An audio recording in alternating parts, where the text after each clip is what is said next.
Hello, ladies and gentlemen. Welcome to day 3 of Equilibrium Notes. Today we're going to be focusing on Le Chatelier's principle. So let's get started. Le Chatelier's principle states that if a system of equilibrium is stressed, the equilibrium will shift until the stress is relieved. A stress is anything that changes the forward or the reverse rate of the reaction. We're going to be talking about 3 stresses that can shift equilibrium. They are concentration, temperature, and pressure changes. If we have a shift to the right, a right means that the forward reaction was favored and the product's concentration is going to increase and the reactant's concentration is going to decrease then. When you're shifting to the right, you're shifting to the product side of the reaction. And that means you're going to be pushing towards that side and you're going to produce more products. That's why the product concentration is increased over time. A shift to the left means that the reverse reaction was favored. And now the reactant's concentration is going to increase and the product concentration decreases. When you shift to the left side of the reaction, you're shifting to the side where the reactants are. Now you're pushing to that direction, which is going to cause your reactant concentration to go up and your product concentration to go down. Now we're going to start looking at what these stresses are. The first one being concentration. Increasing the concentration on one side of an equation is going to shift equilibrium towards the opposite side. So if I increase the concentration of a substance, it's going to go in the opposite direction. Really, really important concept to know. So if you increase the concentration of something, it's going to shift to the opposite direction. Therefore, adding a reactant is going to push equilibrium to the right. It's going to push it to the opposite side towards the product. However, if I decrease something, the reaction is going to want to shift and make up for that and make more of whatever I'm taking away. So decreasing a reactant would pull the equilibrium back to the left. Adding a product is going to push the equilibrium to the opposite side, so it's going to push it to the left. And removing a product, reaction again is going to want to make up for that and make more of what you're taking away. So it's going to pull the equilibrium back to the right. So whichever stress you're doing, the equation is going to do the opposite. So for example, if I add carbon monoxide, adding carbon monoxide here is going to push the reaction to the opposite side. So it's going to push it to the right. Increasing methane. I'm going to erase what we did here so it doesn't get confusing. Oh dear. Drawing, that's what I meant to do. Okay, still don't want that. All right, so if I increase methane, the reaction is going to shift in the opposite direction, so it's going to shift to the left side of the reaction. Now, in removing something, the reaction is going to pull, it's going to pull to the same direction. So, for example, if I remove or take away hydrogen, it's going to pull the reaction and keep it on the same side, so it's going to stay on the left. So if you take something away, it stays on the same side. If I remove water, which is on the right-hand side of the reaction is going to stay on the right-hand side. It's going to shift to the right. Now, I left this last column blank on purpose. This is much easier to do after you decide your shifts. You go and you figure out what the effect on the concentration is. Now, CH4 is a product, so it is on the product side. That means anytime the reaction goes to the right, the products are going to increase. Anytime the reaction goes to the left, moving away from the products, they're going to decrease. So here you see right. That means it's going to be increase. Where you see left and left, those will both be decrease because they're moving away from the products. All right, the next idea that we're going to look at is temperature. With temperature, increasing the temperature favors the endothermic direction. And that's all good and great as long as you know which way the endothermic direction is. It is so much easier if you treat it like a concentration push or pull. You add energy, reaction goes to the opposite side. You take energy away, it's going to pull it back to the same side. Now, you have to know where the energy is located within a reaction. This right here is so important. I cannot stress enough how important this is. When delta H stands for the enthalpy or energy of a reaction.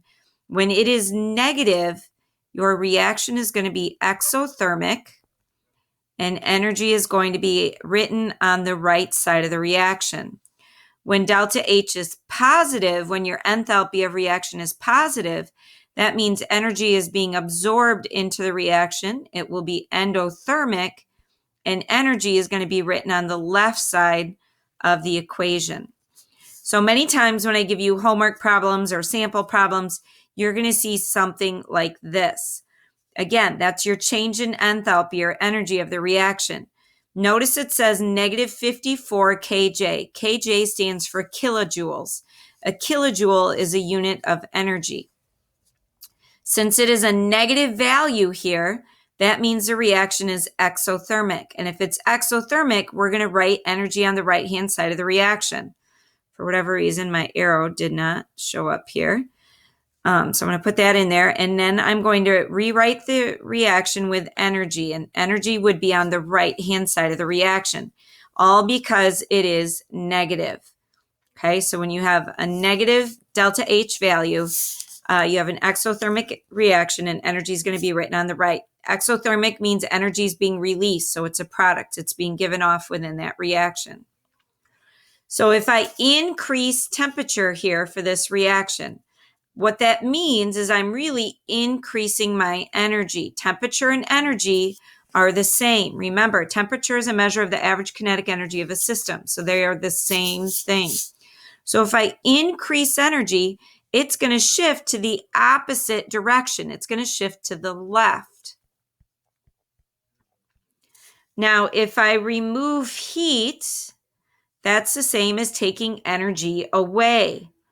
I'm removing energy, removing heat. And if I remove it, it's going to pull it and keep the reaction on the same side.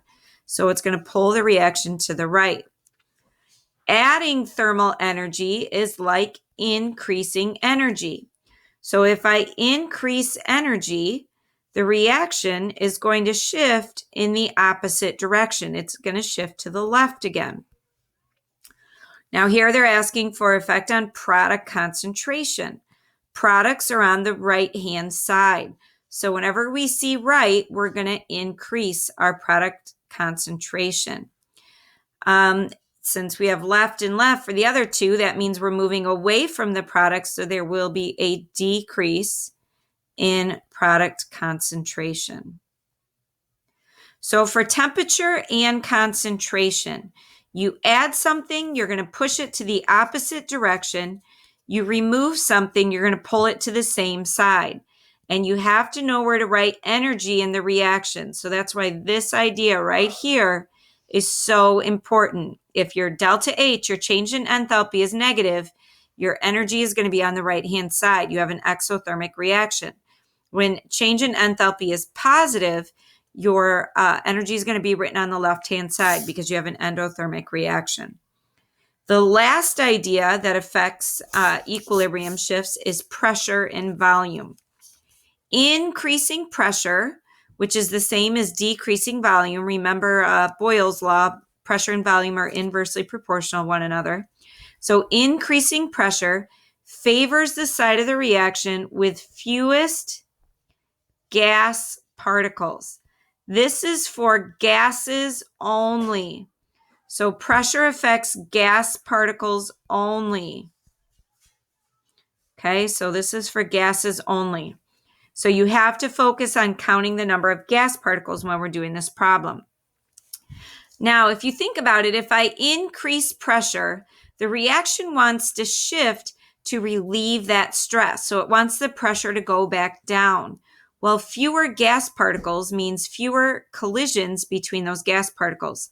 The fewer collisions you have, that pressure is going to go back down then.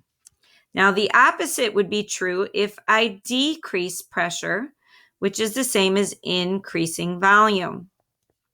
So if I decrease pressure or increase volume, it's going to favor the side with more gas particles because it wants the pressure to go back up to relieve the stress on the side with more gas particles. You're going to have more collisions, which would make your pressure increase then over time.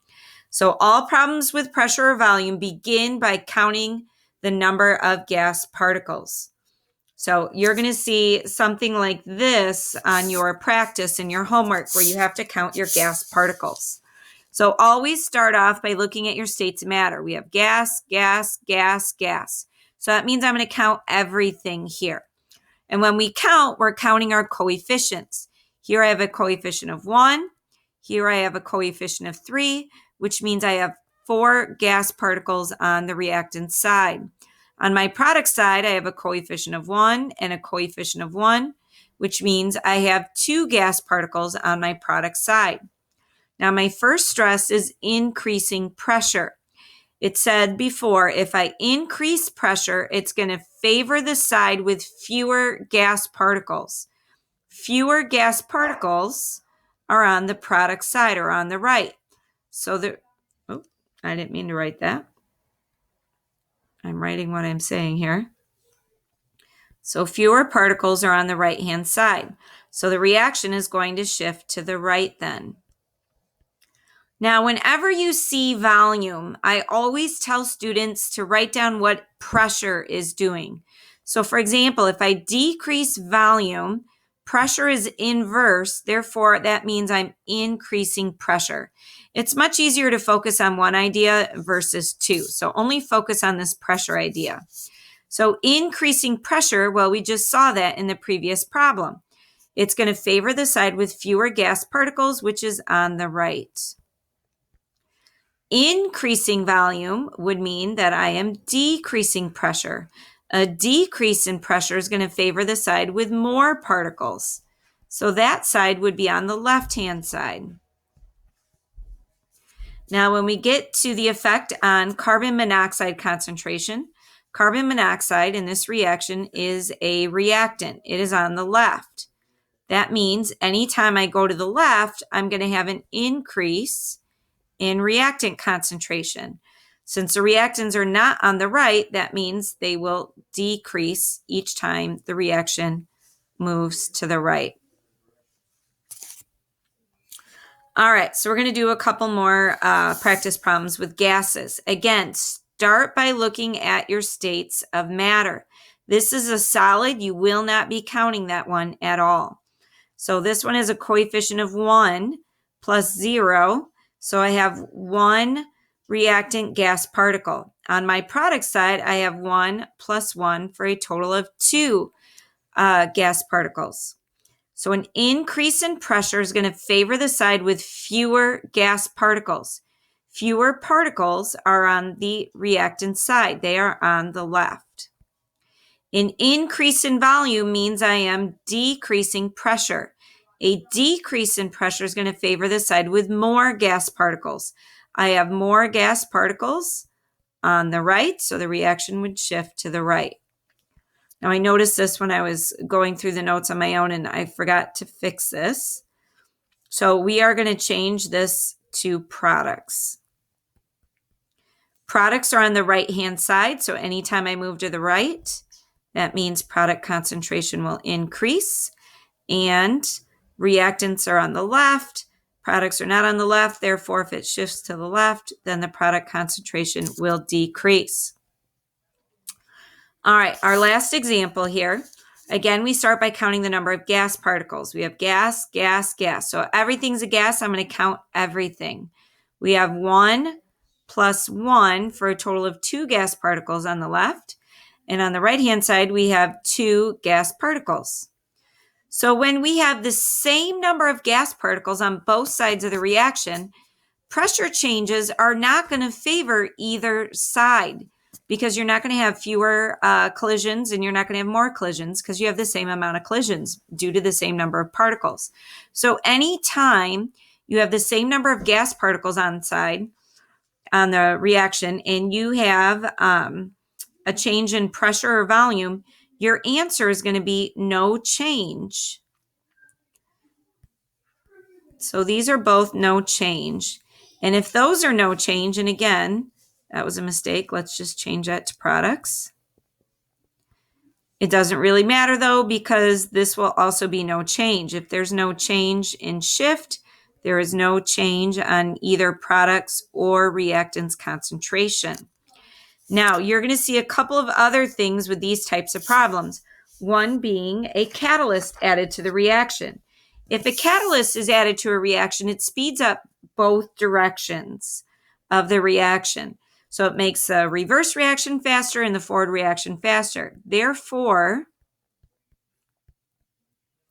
it has no effect on shifts.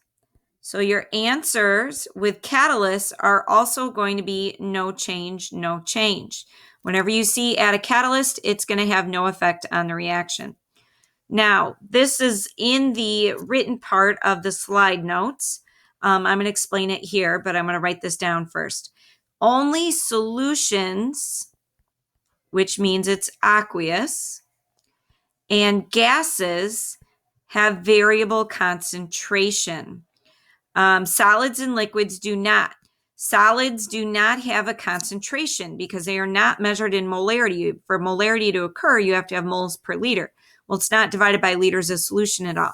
And if you have a pure liquid, it's 100% pure liquid. It does not have a variable concentration unless you mix it with something and then it becomes a solution. So only solutions and gases have variable concentration. Therefore, adding a solid or liquid will not affect equilibrium. So whenever you have a solid, a liquid, or a catalyst, your answers will always be no change. So you always need to look at the states of matter that you're working with. When we do our class practice worksheet together, I will show you what I mean by that. This is it for day 3 of equilibrium notes. If you have any questions, make sure you send me a remind or an email.